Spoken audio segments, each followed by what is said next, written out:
You probably picture the medieval peasant covered in mud, working from the exact moment the sun rises until the second it sets 365 days a year. It is our favorite historical stereotype, the miserable serf, the endless toil. We imagine their lives as an unbroken chain of brutal, back-breaking labor, only interrupted by plague, famine, or the occasional sword swinging from a passing knight. But what if that deeply ingrained image is completely wrong? What if the average medieval peasant actually enjoyed more guaranteed time off, more holidays, and a slower daily pace of work than a modern employee working a standard 40-hour week?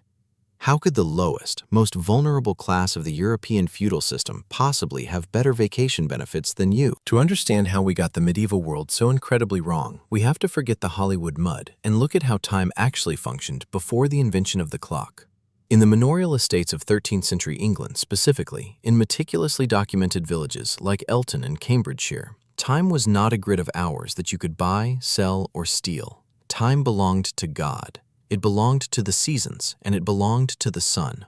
The medieval agricultural year was built on a rhythm of intense sprints followed by long, unavoidable periods of rest. Did they work hard? Yes. Did they work constantly? Not even close. Think about the physical reality of winter in Northern Europe. You cannot plow a frozen field. You cannot harvest snow. In December and January, the sun rose late and set early, providing perhaps 8 hours of usable daylight. When the darkness fell, the work stopped. Artificial light was incredibly expensive. Tallow candles, made from rendered animal fat, burned quickly, smelled terrible, and were a precious resource not to be wasted on late-night labor. So, what did a peasant family do when the sun went down at 4 in the afternoon? They stopped working. They repaired tools, they told stories, they drank ale, and they slept. The modern concept of the endless homogenized workday, where you output the exact same amount of productivity in December as you do in June, would have seemed utterly deranged to a 13th century farmer. Why fight the darkness when the darkness tells you to rest? But the real secret to medieval leisure was not just the weather. It was the Catholic Church. Today, we think of holidays as something granted by an employer, a small mercy doled out in 2-week increments if you are lucky. In the medieval world, the word holiday literally meant holy day, and these days were mandatory. The church calendar was absolutely packed with saints' days, feasts, and religious obligations where servile labor was strictly forbidden. How many days are we talking about?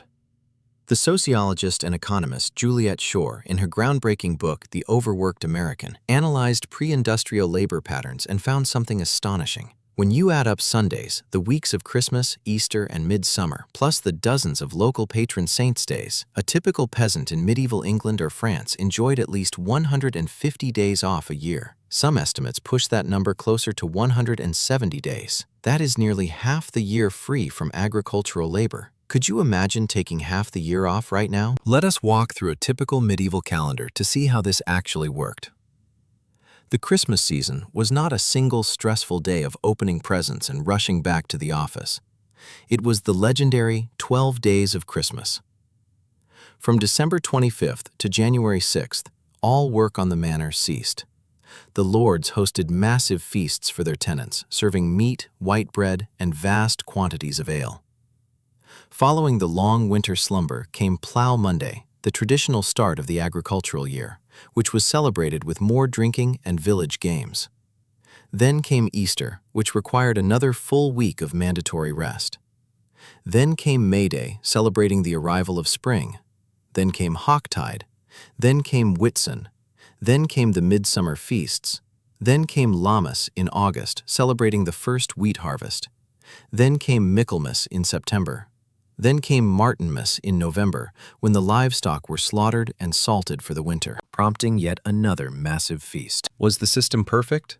No. The labor they did perform was intensely physical. During the peak harvest season in August and September, the days were brutally long. Everyone, including women and children, was out in the fields, racing against the weather to bring in the grain. If the grain rotted, the village starved. But this frantic pace was the exception, not the rule. It was a seasonal sprint. Once the harvest was safely stored, the rhythm slowed dramatically. Even during a normal workday, the pace was nothing like the relentless grind of a modern shift. Historian Christopher Dyer, who has extensively studied medieval standards of living and manorial court roles, notes that the medieval workday was famously porous. They did not punch a clock. They stopped for breakfast. They stopped for a midday meal. In the heat of the summer, custom dictated that workers were entitled to a long afternoon nap. The Bishop of Lincoln, Robert Grosseteste, even wrote down formal rules for managing estates, emphasizing that workers must be given adequate rest and hearty meals because starving and exhausting your workforce was simply bad economics. But what did they actually do with all this free time? The records are full of fascinating, vibrant, and sometimes violent clues. The historian Barbara Hannawalt, in her brilliant analysis of medieval coroners' rolls, reconstructed the daily lives of ordinary people by looking at how they accidentally died. It sounds morbid, but coroners' rolls are a treasure trove of historical truth. Through these death records, she found that peasants were constantly engaged in leisure. They played early, chaotic versions of soccer called folk football, kicking a pig's bladder between neighboring villages in games that lasted for days and often ended in broken bones. They played stool ball, an early ancestor of cricket. They went fishing, they threw dice in the local taverns. They gossiped, they brewed beer, they lived rich, deeply intertwined community lives. In fact, the peasants had so much time off that it sometimes annoyed the authorities. While across the Channel in 14th century rural France, the church actually had to intervene to stop the partying. The Bishop of Paris was forced to issue decrees limiting the number of mandatory feast days because the agricultural workers were celebrating too often, neglecting the fields for the taverns. Imagine a world where the authorities have to beg the working class to stop taking so many mandatory vacations. So if the medieval peasant had it so good in terms of time, what happened to us? How did we lose half the year to the grind? The answer lies in a slow, insidious theft of time that began with the invention of the mechanical clock and exploded during the Industrial Revolution. Before the mechanical clock, time belonged to nature. A farmer worked until the job was done or the sun went down. But in the 14th and 15th centuries, clocks began to appear in town squares across Europe.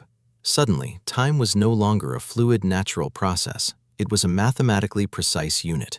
It could be measured, it could be counted, and, most importantly, it could be monetized. By the time the Industrial Revolution roared to life in the 18th and 19th centuries, the factories demanded a new kind of human being. A water-powered loom or a steam engine does not care if it is dark outside. A machine does not celebrate St. Jude's Day. A machine does not need a summer nap.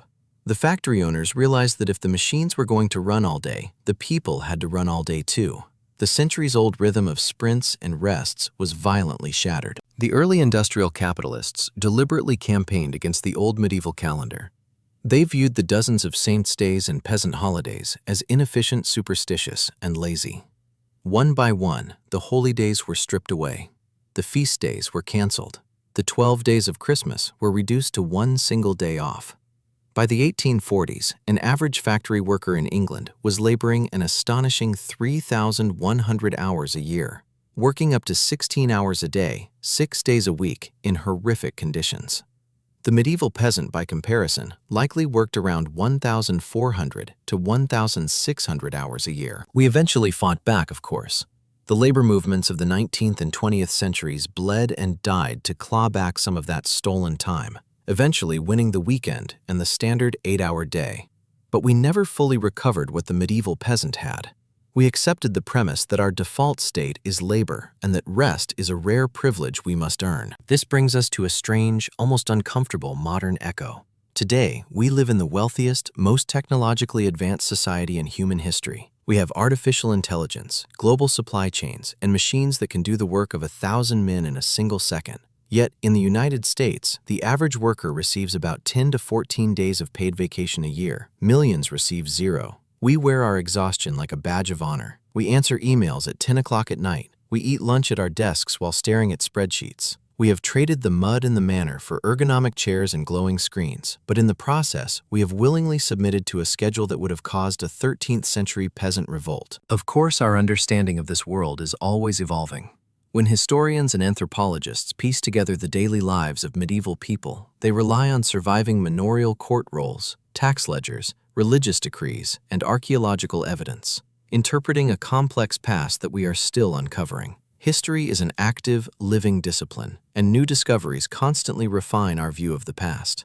The medieval world was not a utopia. Infant mortality was high, medicine was rudimentary, and the strict social hierarchy meant a peasant could never legally leave their lord's estate without permission. They were bound to the land. But within the boundaries of that land, They understood something profound about the rhythm of being alive. They understood that humans are not machines. They understood that a community needs time to feast, to play, to rest, and to simply exist without producing value for someone else. They understood that the dark of winter is for sleeping, and that the harvest is for sweating, and that the two must balance each other out. You probably picture the medieval peasant covered in mud, working from the exact moment the sun rises until the second it sets 365 days a year. But the next time you clock in for your 50th straight week of the year, desperately hoarding your 2 weeks of paid time off, you might just find yourself looking back at the 13th century and envying them.